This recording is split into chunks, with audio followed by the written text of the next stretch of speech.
Why, hello, hello. Welcome to this episode of the Hawk Talks. Today we're going to be talking about something quite interesting.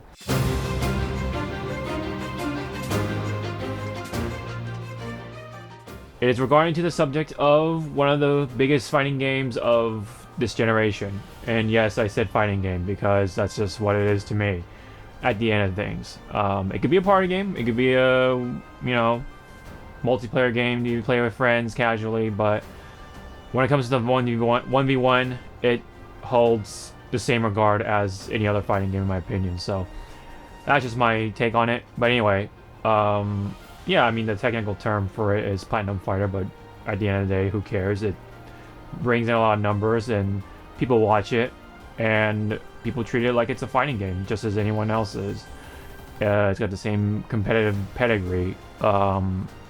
Just like anything else. But anyway, that's not what we're here about. It is regarding to the future of Smash Brothers, which you will really start to understand where I'm going with this once I really get into it later on in the video. But Smash Brothers is, like I said, it's one of the biggest things to come out.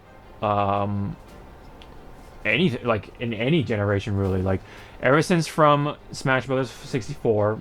It's, it was a beginning of an era that we would have never thought it would take us to. Like, while yes, the idea of, Nintendo characters finding each other in one game, with a rather pretty unique mechanic that, reminisces on what Nintendo, thrives from, what Nintendo really, how Nintendo really came to be, especially to this day, was with Mario Brothers, or just Mario in general as a platformer itself. And they want to take that, incorporate that to a sort of fighting game of sorts, and thus Smash Brothers was born pretty much out of that. It was going to be something different, but hey, the idea of throwing in Smash Brothers or Nintendo characters into the mix, that person deserves pretty much the Nobel Peace Prize. I mean, because it was such a genius idea that no one would have thought it would get this big, like, here. It's definitely since then has become one of the best sellers, if not the best seller across most systems. 64 was a great seller, Melee was a major seller, Brawl, as well, Smash 4, it, even though like the Wii U was, you know what I mean? Like, it was, the Wii U was pretty much the Smash 4 machine. That's that's something I won't deny. But anyway, and then here comes the Switch with Smash Ultimate, and I think it's really safe to say that Smash Ultimate is very appropriate to the name, the content around it, within it. I think it really is the ultimate Smash Brothers game thus far. Just the character roster alone is so ambitious that it's just crazy. It really embodies the meme of the most ambitious crossover of all time. Marvel Avengers, yeah, alright, I see what you're going with it, but you really need to look at the big picture here.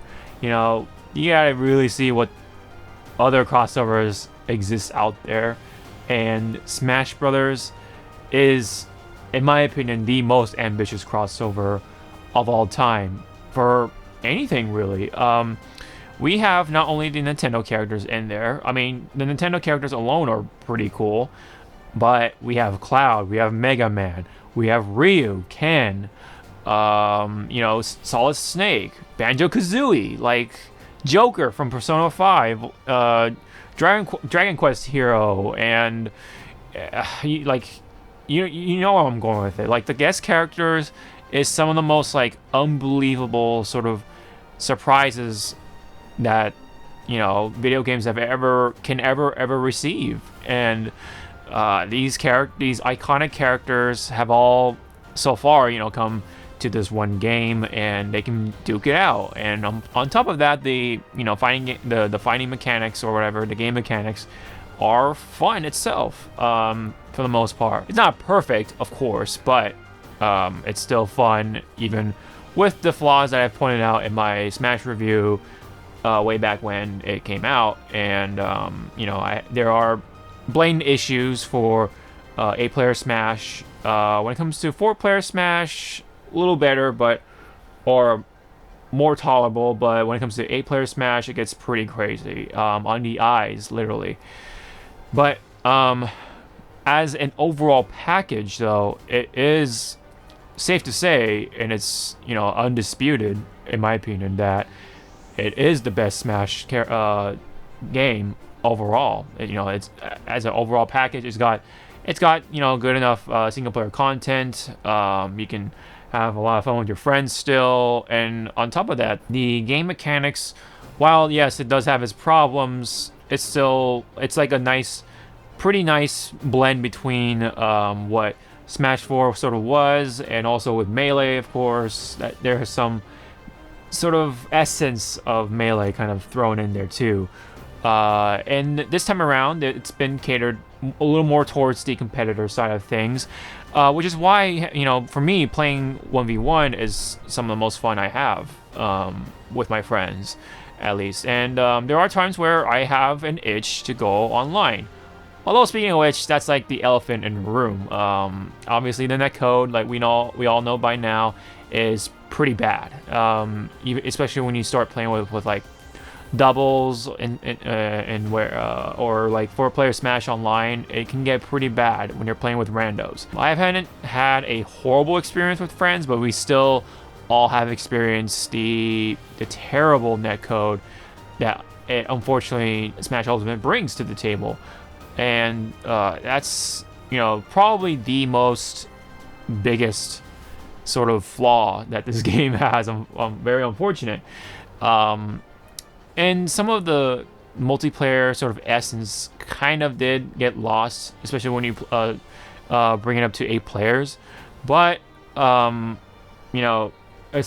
from the netcode, whenever it works, then okay, yeah, it's okay. But as an overall package for what it is, yeah, I think it is the ultimate Smash Brothers game so far. You have to give credit where the fighting game roster is really big, and yet it's pretty agreeable by a lot of the competitors that it's pretty balanced. There's not a whole lot of bad characters. I mean, there are blatant bottom tiers, of course, but a good number of these characters have a chance to win, a tournament or whatever. Or you can win with these characters, and of course, if you know what you're doing. But some of them have obvious advantages over others. But for a fighting game roster of this size, that's pretty good. There aren't too many characters that aren't bad, so that's like a huge highlight on that. When it comes to the competitive side of things, and speaking of the competitive side of things, people love that. Obviously it's been kept going even with the quarantine going on. Yes, it does highlight the bad netcode and stuff like that. There has been disconnects during grand finals and all that, but besides the point, it all goes back to this game being the best. As strange as it is to say, though, that's also its flaw, being the best. This does present a question that's in the title, which is, what is the future of Smash Brothers as a whole? Like, how can a Smash Brothers game top this one? You know what I mean? There are several ways to do it, I guess, but man, like, if it would take a miracle to like have all those characters back in the game for the brand new Smash. Let's just call it Smash 6, right? If Smash 6 can maintain that entire roster and still be balanced, right? But on top of that, they throw even more characters at the base, and then DLC will just, the sky's the limit when it comes to DLC, right? Like, no matter how much DLC is thrown in there, people are gonna buy it. People eat this stuff up. This game still sells for the Nintendo Switch, and it's a system seller. Reasons being, that I guess that depends on each person, but it's pretty obvious at this point that this game really offers a plethora of video game characters, some of the most beloved as well, all thrown into one game. It's pretty much like the ultimate crossover fighting game as of right now.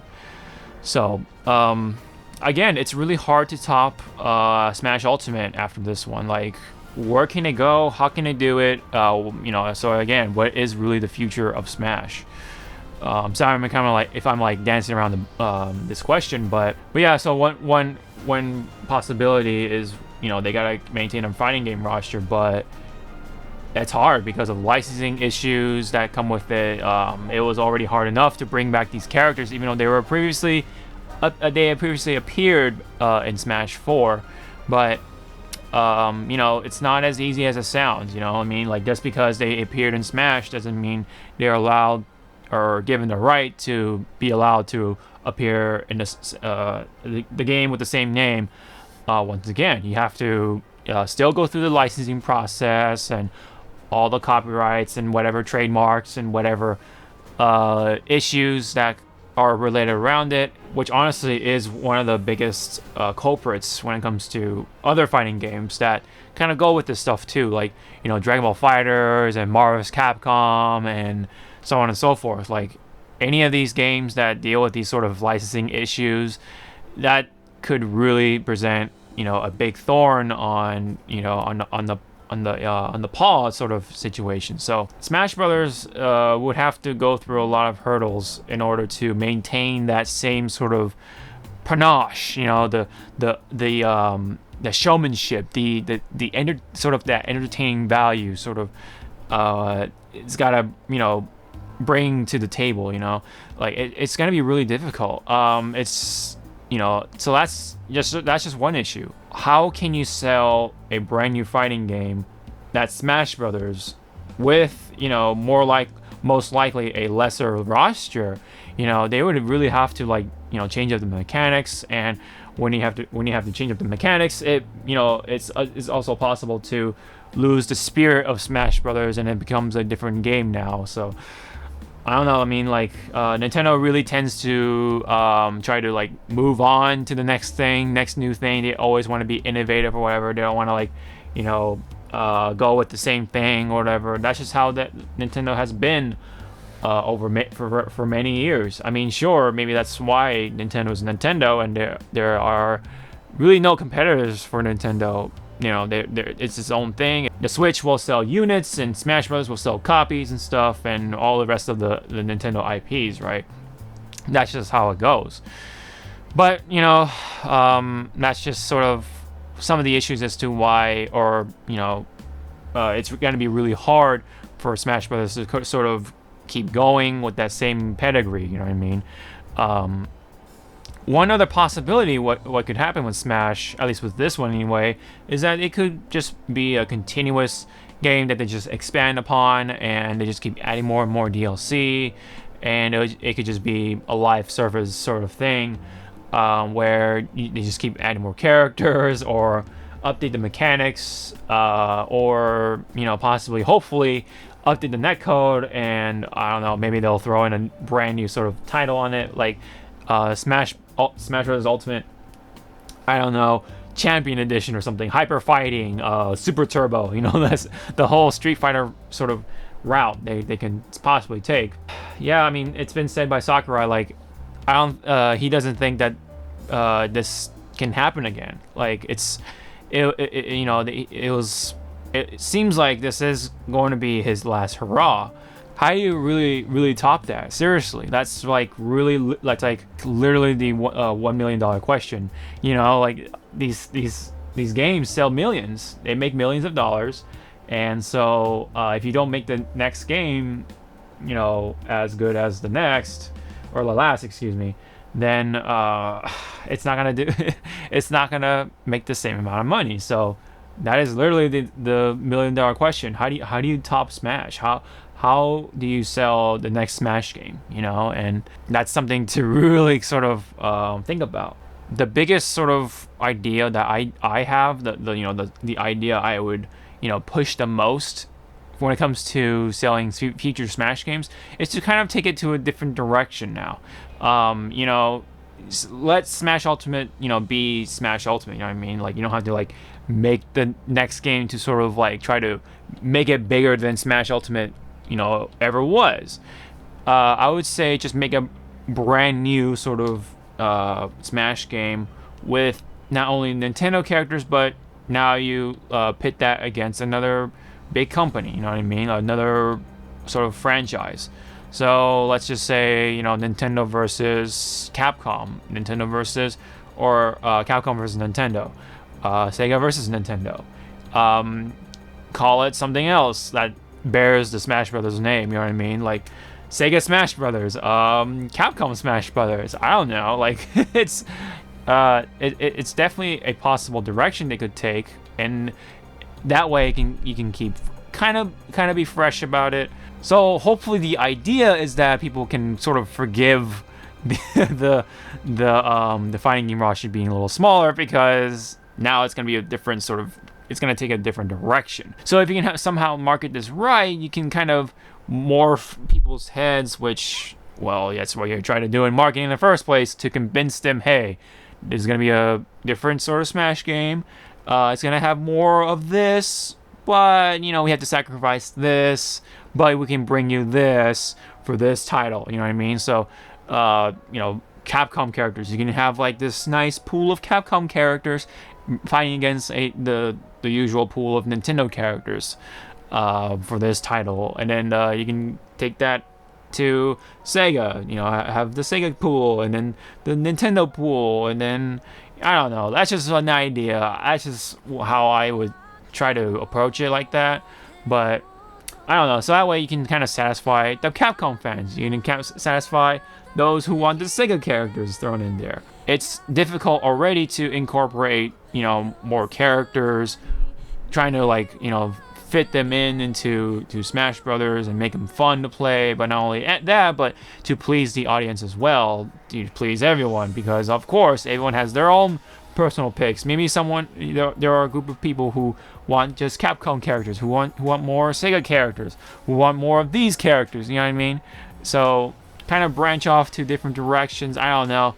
I mean, this is all just just a theory, or just something. I just want to throw that out there. I mean, point being, they should maybe try experimenting with Nintendo versus Capcom, Nintendo versus Sega, Nintendo versus whatever, you know. Throw us for a little bit, throw us in the loop. I mean, I don't know. Some franchise that people would never ever dreamed of having fighting Nintendo characters. I mean, I can go on and on and on about what Smash can try to do to stay fresh and sell copies still, you know, without trying to like being better than Ultimate, but try to be just like another, you know, sort of Smash Brothers game with its own identity, with its own thing, and in its own right, it can sell, you know, just as many copies or even more. I don't know.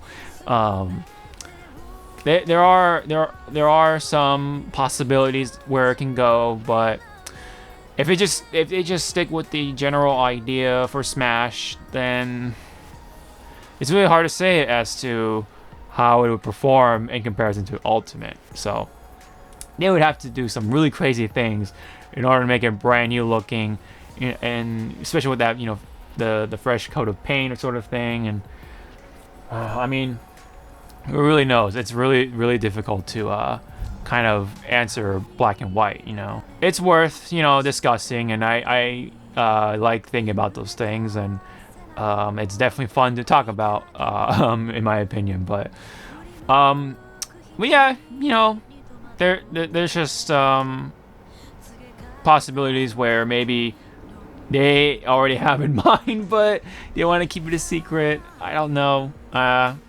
It's just, man, that fighting game roster, how do you top that? How do you really top that? So, man, I don't know. The only other possibility it could go that's pretty safe is just make Smash Bros. Ultimate the live service sort of game where it continues to update for God knows how long, and just continue to throw in more characters. Either way, though, it is going to be difficult, but that in a way, it does make me excited as to finding out what sort of direction they could go with Smash Brothers. You know, it would be a nice surprise. I imagine though Ultimate is gonna live on a lot longer. I don't know. I mean, only time can tell. So anyways, I can dribble on about Smash Brothers, but I'll let you guys go. But before that, please, what do you guys think about Smash Brothers and its future? How can they top Ultimate, or what can they do for future Smash games? What are your ideas? What you guys think they can go without kind of losing its touch or whatever? I would like to hear any of your guys' ideas in the comment section below. I love to read them, of course. Hit the like if you like the video, and subscribe if you haven't already, because that really helps out, especially these smaller YouTubers. And hit the bell to be notified, and hit notify all, of course.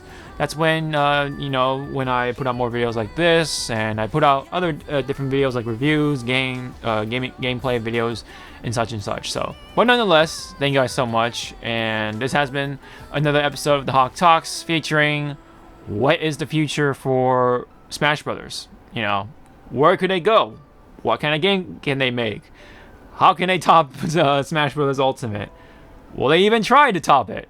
I don't know. that's what makes this topic very interesting, and I can keep talking about it if I had someone to talk to about it, like you guys. So anyways, thank you guys so much. See you guys in the next video. Sean out.